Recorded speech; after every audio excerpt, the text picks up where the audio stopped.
I'm going to show you how to check for wear on your Gudgeon.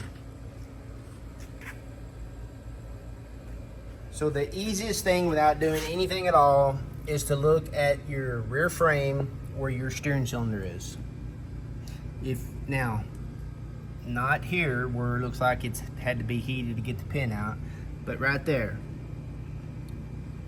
When you have steering cylinder bumping against your rear frame, two things can happen. Either your steering cylinder pin is worn out, which is very rare, or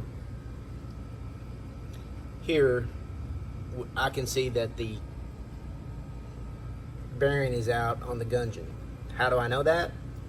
Because this should be a straight, no matter what the thickness is between the rear frame and the Gudgeon, it should be consistent.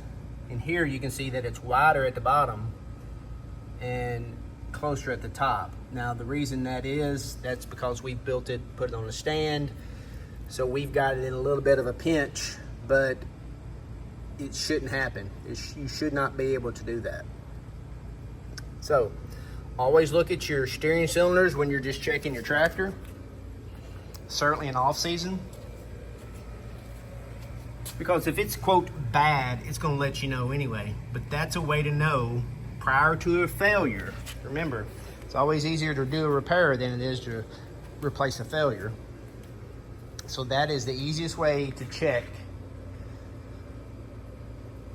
which doesn't mean that you have to buy this package. It just means you've got to pay someone to go in and either replace bushings or replace the bearings inside.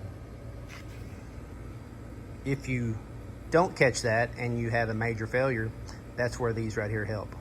Getting ready to send this to the rebuild shop, it'll get new bearings and seals put inside, be ready to go.